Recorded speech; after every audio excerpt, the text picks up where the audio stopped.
সিলেট টেস্টের তৃতীয় দিনে নাজমুল হোসেন শান্ত নাকি লিটন দাস, কার ব্যাটিং আপনার কাছে বেশি এন্টারটেইনিং মনে হয়েছে? তার আগে বলে নেই, একটা মিম আমরা দেখি না যে হাম নেহি জিতেঙ্গে হামারা মার্জি। লিটনের আউটটা দেখে আমার জাস্ট একটা কথাই মনে হয়েছে, হাম সেঞ্চুরি নেহি করেঙ্গে হামারা মার্জি। লিটন দাস উইকেট দিয়ে না আসলে আয়ারল্যান্ডের এই বোলিং লাইন আপের কোনো বোলার লিটনকে আউট করতে পারতো না, এটা আমি বিশ্বাস করি।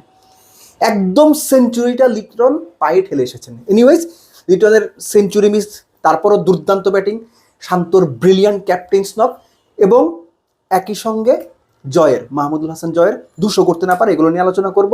একটা ব্যাপার তো আপনি নিশ্চিত যে আয়ারল্যান্ড মোটামুটি ইনিংস ব্যবধানেই হারছে এবং চতুর্থ দিনেই খেলা শেষ হচ্ছে, এটা নিয়ে তো আপনার মধ্যে কোনো ডাউট নাই, না আছে? ফার্স্ট, না, শান্তর সেঞ্চুরি না। চোখ বন্ধ করে চিন্তা করেন, Paul Stirling down the wicket গেছেন, বল শার্প টার্ন করে বের হয়ে গেল, উইকেট কিপার গ্রিপ করতে পারলে না, তার গ্লাভসে বল লাগে, বল অনেকখানি উপরে উঠে গেল। ফার্স্ট স্লিপে শান্ত দাঁড়ানো, অনেকখানি লাফিয়ে বল ধরলেন, এয়ারে থাকা অবস্থায় আবার শূন্যে ভেসেই থ্রো করলেন, বল স্ট্যাম্পে পল স্টার্লিং আউট। সব মিলে 1.5 সেকেন্ড বা 2 সেকেন্ডের ঘটনা।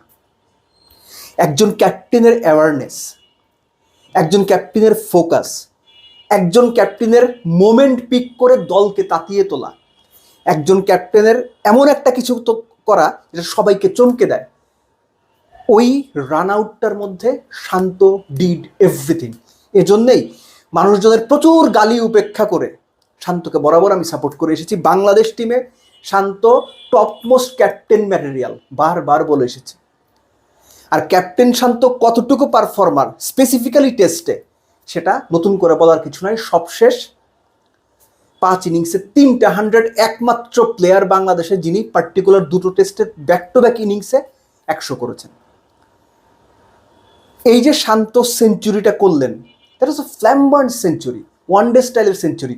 ওয়ানডের ব্যাপারেই আসে, তার কাছ থেকে অন্যায়ভাবে যখন ক্যাপ্টেন্সিটা ছিনিয়ে নেওয়া হলো, সেটার ইম্প্যাক্ট তার উপরে পড়েছিল এবং সেই ইম্প্যাক্ট তার ওয়ানডে ফর্মের ওপর বড় প্রভাব ফেলেছিল।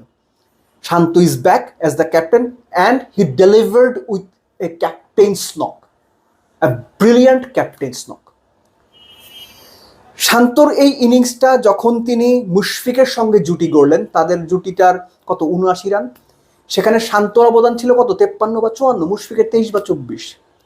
এরপরে আসে লিটন দাসের প্রশ্ন, লিটন দাসের গল্প, লিটন দাসের সাবলাইম ব্যাটিং।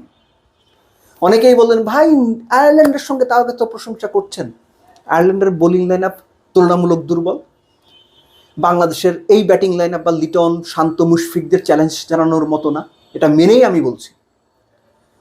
লিটনের সঙ্গে 107 বলে 98 রানের পার্টনারশিপ শান্তর, সেখানে শান্তর রান, যেখানে মুশফিকের সঙ্গে পার্টনারশিপে শান্ত ওয়াজ দ্য ডমিনেন্ট ক্যারেক্টার, লিটনের সঙ্গে পার্টনারশিপে লিটন ডমিনেন্ট ক্যারেক্টার। 66 বলে 60 রানের দুর্দান্ত ইনিংস, সেখানে শান্তর অবদান কত 32 বা 33। এজন্যই বলছিলাম যে এই যে লিটন উইকেটে আসলেন, একের পর এক সুইপ দারুণভাবে কানেক্ট করলেন, 4 মারছেন, ডাউন দ্য উইকেট গিয়ে 6 মারছেন। লিটনকে থামানোর বা আটকানোর কৌশল সামর্থ্য কোনোটাই আয়ারল্যান্ডের ছিল বলে অন্ততই পার্টিকুলার ডেতে এটা আমার মনে হয় নাই। লিটন জাস্ট 100টা মিস করলেন, ঠিক যেভাবে মাহমুদুল হাসান জয় 200 মিস করলেন। তবে মাহমুদুল হাসান জয় এবং মুমিনুল হক, মুমিনুল তো 100 মিস করেছেন, 82 করে আউট হয়েছেন। সবশেষ 14 ইনিংসে বোধহয় দ্বিতীয়বার 82 করে তিনি আউট হলেন, এর আগে তার 2টো 50 আছে। দুটো যে ডেলিভারিতে, একজন উইকেট কিপারের কাছে মাহমুদুল হাসান জয়, একজন বোধহয় ফার্স্ট স্লিপে আউট হয়েছেন। দুটো ডেলিভারি সকালে ফার্স্ট মর্নিংয়ে নতুন বলে, আসলে পার্টিকুলার ওই 1 ঘন্টার মধ্যে প্রবাবলি 2টা বেস্ট ডেলিভারিতে 2জন আউট হয়েছেন। সারাদিন এরকম কোনো ডেলিভারি আসলে আমরা দেখিনি। সো 587 বাংলাদেশ করলো, বাংলাদেশের টেস্ট হিস্ট্রিতে 3rd হাইয়েস্ট টিম টোটাল। এখান থেকে আসলে না আয়ারল্যান্ডের কোনো ওয়ে আউট নাই, এরা ভাই পারবে না, বাজেভাবে হারবে, এটা আপনি মানে না মানলে আপনার ব্যাপার, সেটা আমি এটা মানি। বোলিংয়ের কথা যদি বলি, আপনার কারমাইকেলকে যেভাবে নাহিদ রানা বোল্ড আউট করলেন, প্রপার একটা ইনসুইং, দারুণভাবে শার্প সুইং করে ভেতরে ঢুকলো।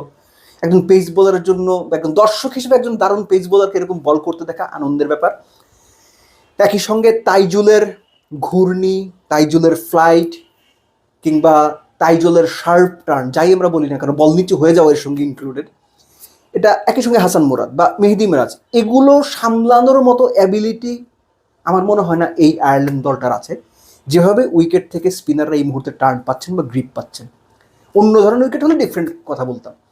সো তাদের জবাব আসলে দেওয়ার কথা না আয়ারল্যান্ডের, স্পেশালি থার্ড ডেতে লাস্ট সেশনের যেভাবে বল টার্ন করিয়েছেন তাইজুল কিংবা হাসান মুরাদরা।